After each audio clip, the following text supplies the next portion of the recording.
Hi Lovelies, it's OC Craft here, and for this video, I am going to share with you what's inside my 2023 planner setup.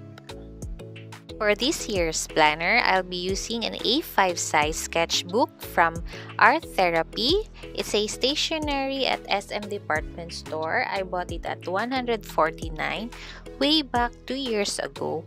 And this one is a hardbound. At the same time, 100 leaves siya and then 120 GSM. Meron siyang garter na pang-lock and ganito ang itsura niya sa loob. It's basically plain, not dotted, as in plain lang talaga. Sketchbook na sketchbook lang siya. And at sa likod naman, meron siyang parang pocket envelope where you can put some ephemera, stickers, or other documents or papers na gusto mong ilagay. If you saw my planner from previous year, maliit lang talaga yung last year. It looks like this, the 365 Life Planner. Yan. So, liit niyan. Compare mo ngayon na A5. So, medyo challenging yung ating planner today. But, again, let's use it and we'll see. So starting off with the cover page, here, I sketched the number 2023 and then nag-cut out ako ng cupcakes. Yes, for this year planner, I'll be using ephemeras like cupcakes and cupcakes. And the next one is the information page where I put all the informations about me, like my name, address, emails, contact numbers, and so on. So here, may cupcakes na naman tayo. Then I use some washi tapes, grid lines na pink, and then this high there na parang ephemeras, and this rainbow type naman, I get this one from Artisan, which is April San Pedro, and I put a girl sticker. The next page is a yearly planner. Now, this one naman is effective for me kasi last year, I tried to use this one kasi meron na siyang existing doon sa 365 Life Planner. And for me, it really works kasi with this kind of monitoring or yearly plan monitoring, makikita mo talaga yung gusto mong i-goal na project within the year. Like for me, my goal is to have this planner set up and then vlogging, posting, at the same time, business or my shop. So with this, monthly, nakikita ko kung may progress ba or wala. So, yun ang gusto ko dito na part. So here, ito yung dahilan bakit puro cupcakes sa makikita nyo sa planner ko.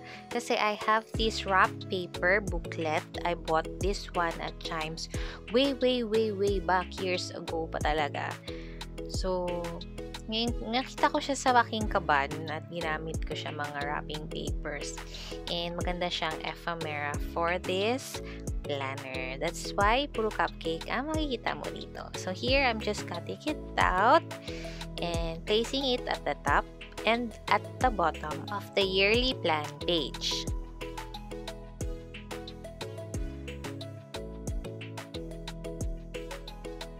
Last year, I also buy a mini planner, and this one is from Organic Witch. Binili ko siya sa Shopee and meron siyang ganitong kulay. Tapos meron siyang monthly spread like vision board, habit tracker, important dates. Ang nagustuhan ko dito is yung kanyang monthly spread. So, since I'm making my own planner for this year, I decided to cut this mini planner from the Organic Witch. I'm sorry, but I like to use your layouts para di naman masayang yung binili ko. So here, pinutol ko lang, and then I also use some corner punchers. Yung nakita nyo kanina, yan. So, ganyan lang, nilagay ko siya, dinikit ko. So, this one is from 12 months, and then may cupcakes ulit siya. And I also put mini calendars at the upper right of it.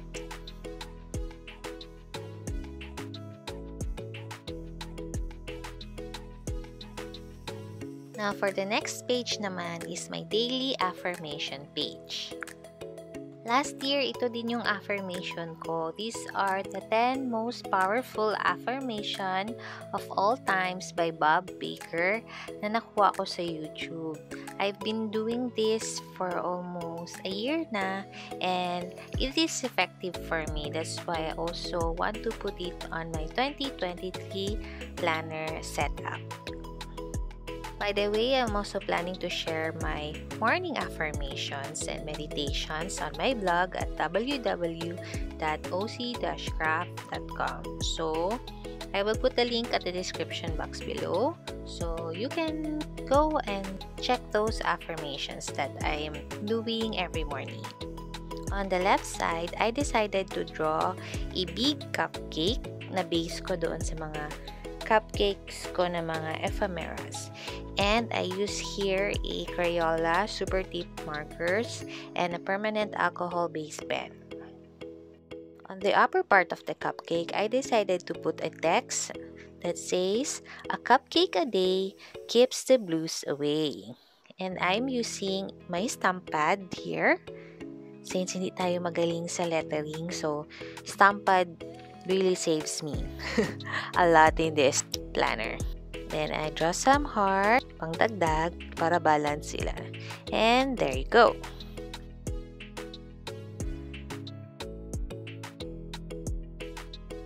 Now on this page is my vision board. So what I did here was I used a stamp pad again. And then I just cut some papers, dotted papers ito siya ng isang planner. Then I put some cupcake ephemeras kasi nga 'di ba cupcake ang theme ko. And on this page, I'm planning to put my family pictures and what I wanted to see in my life this year. Now on the right side, I decided to use my letter and number stickers. Nabili ko ito sa Shopee and ang liit lang pala niya as you can see here.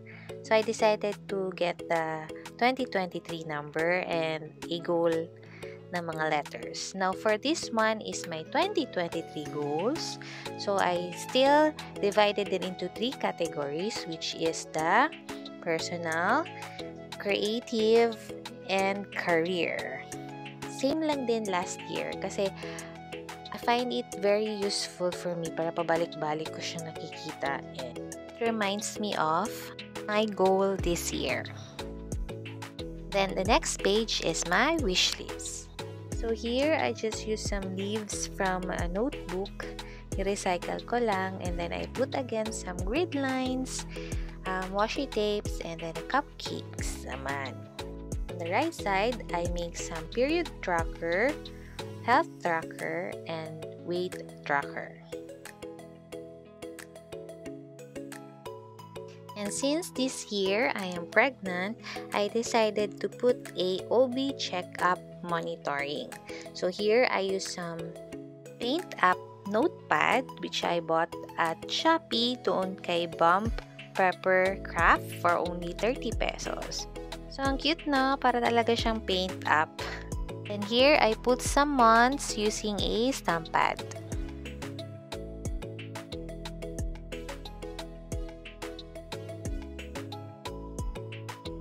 Now on this page is the birth log.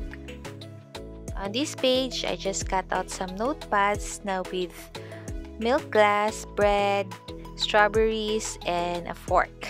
So what I did, I just cut it out and then paste it here. And this one is 12 months again. So I decided to stamp the months using a stamp pad. Now next is the campaign monitoring. So since I am a blogger, a vlogger, and an influencer, I decided to monitor all my collaboration transaction, mapa-paid man or hindi, na gusto ko lang ma-monitor kung may progress ba o wala. Now next is my exercise tracker. So ito, gumawa lang ako ng 12 months and then I put some stickers from my happy planner. So So, the next one is the monthly expenses tracker. So, gumawa lang ako ng monitoring. Monthly monitoring siya using the stamp pad and some stickers from the Happy Planner.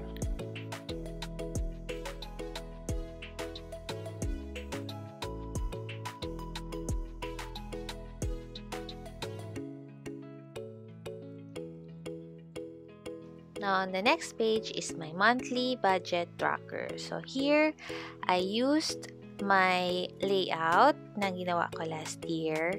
And nagustuhan ko siya. So, gagamitin natin siya ulit. Print ko lang siya sa scratch paper and dinikit ko siya. So, ganito naman ang itsura niya.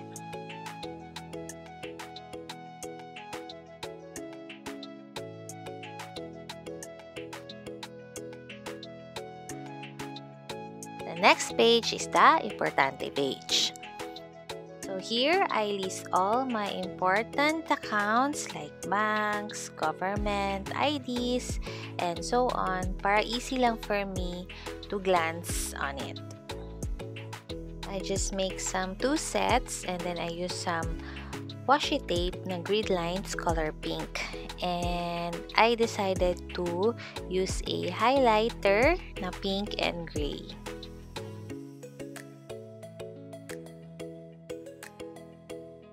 The next one is the savings tracker and bills tracker. So here, gumawa lang ako ng grid lines and then ginawa ko siyang per month.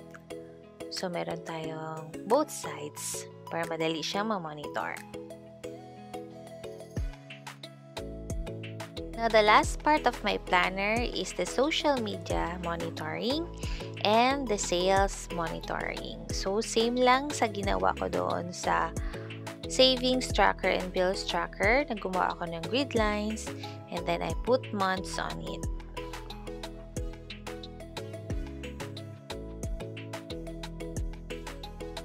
So here's the flip through of my planner. So here's the cover page, the information page, the yearly plan page, the monthly plan page, my daily affirmations, the vision board and the 2023 goal, my wish list, period tracker, health tracker, and weight tracker, my OB checkup monitoring,